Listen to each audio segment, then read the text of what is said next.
President Bola Ahmed Tinubu is now facing very serious pressure from many respected northern chiefs and community leaders who say the rising insecurity in the northern part of the country has gone on for too long.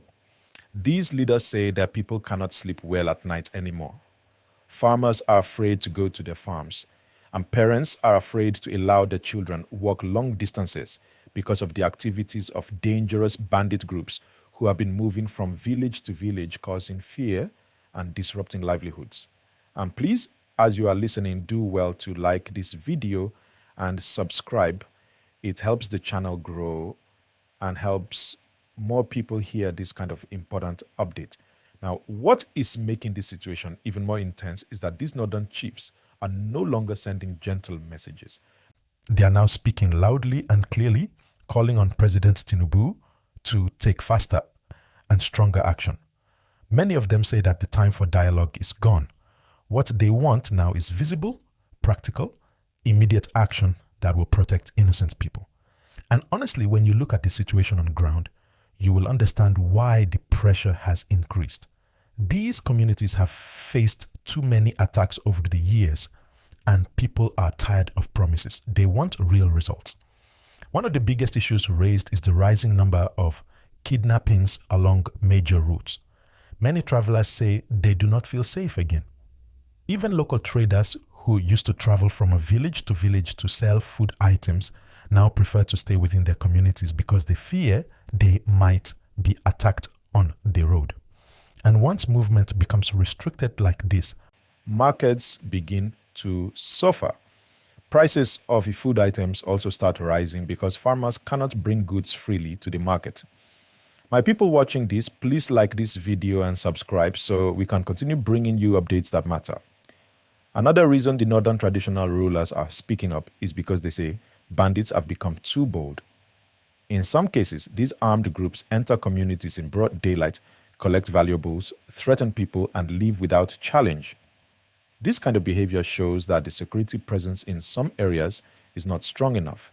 And the chiefs say that if nothing is done fast, some communities may abandon their homes completely, and once people start leaving their villages in fear, it becomes very hard for the economy of that region to recover.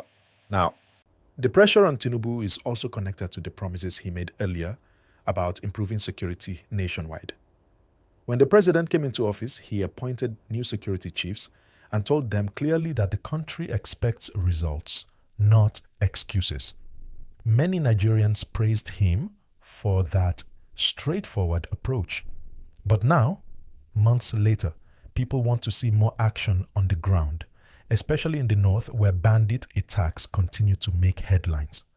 Let me pause to remind you again, if you are still watching, kindly like this video and subscribe so we can continue growing together. One interesting angle in all this is that the northern elders are not only complaining, they are also offering suggestions.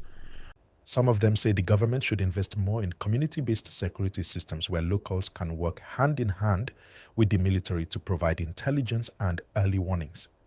They say that the people in the villages know the terrain better than anybody. And if they are properly trained and supported, they can help security agencies respond faster before attacks happen. Others believe that the government needs to fix the root causes. Lack of jobs, poverty in rural areas, poor road access, and lack of strong educational infrastructure. They argue that when young people do not have opportunities, it becomes easier for criminal groups to recruit them. So, they are telling the federal government that the solution should not be purely military, it should also be economic and social. But the urgent call right now is stop the attacks first, then focus on long-term solutions later. As this pressure continues, the presidency is also giving signals. There have been reports that the president has summoned security chiefs multiple times and instructed them to intensify operations. The government says it will not fold its arms while criminals disturb the peace of innocent citizens.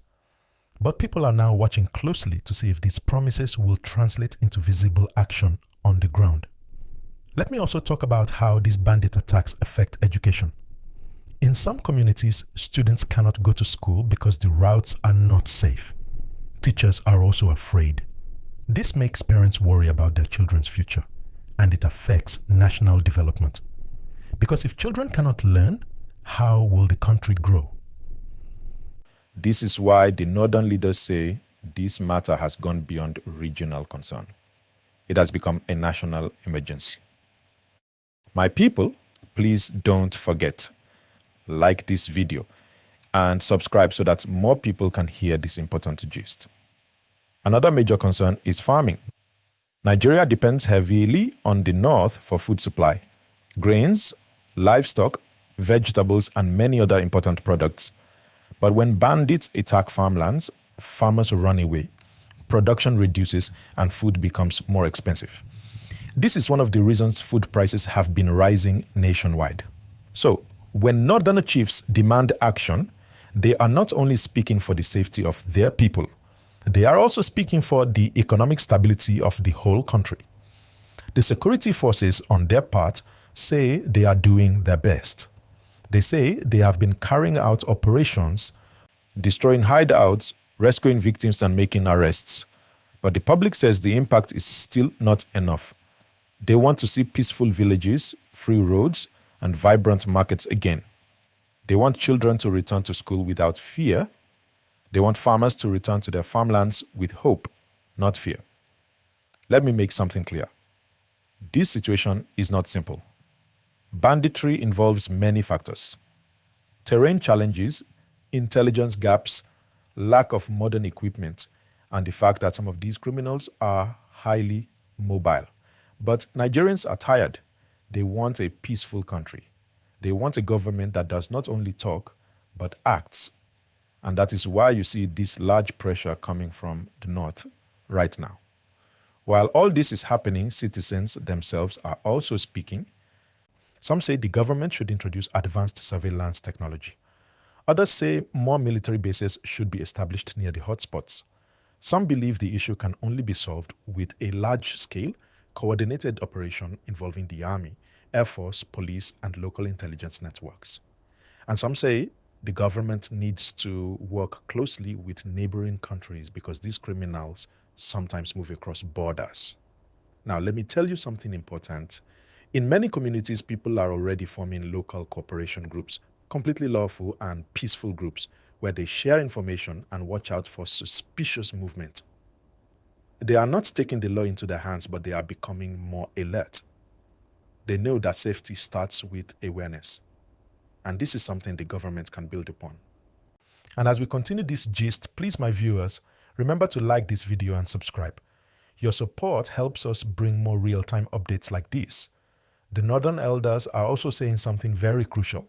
They want unity. They say the fight against insecurity must not be politicized. It must not become a topic for political arguments or insults. They want every region, every leader, and every citizen to come together with one voice. Because if the country is divided, criminals take advantage of that weakness.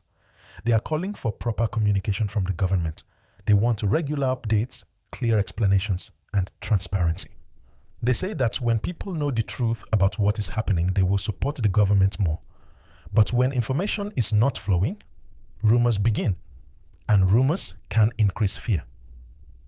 Now, let me expand the gist deeper, because this thing is big. In some northern communities, the sound of motorcycles at night has become a sign of fear because many bandits groups use motorcycles to enter villages quickly. People say they jump fences, surround houses, and create panic. These are the kinds of experiences that push traditional rulers to call for immediate federal intervention. And truly, no president wants to ignore such powerful voices. And as I'm telling you this story, please make sure you like this video and subscribe. It really helps the channel reach more people. Let's talk about the economic side again, because it's very important. When insecurity rises, investors stay away. Factories do not open. Transport companies reduce trips. Even small businesses suffer. A tomato seller cannot travel to buy goods. A cattle trader cannot move safely. And once the economy slows down like this, many families struggle to survive. This is why the chiefs are warning that if things do not improve fast, many communities might collapse economically. They say The federal government needs to send a strong message, not only with words, but with visible security presence. And then there is the emotional side. Families who have lost loved ones are still grieving. Some children have become orphans, some spouses have lost partners. Many people have trauma from witnessing violent incidents. These emotional wounds take time to heal, and they affect the mental health of entire communities. The northern leaders are saying enough is enough. We cannot continue like this. And when respected elders talk like that, it means things have reached a critical point.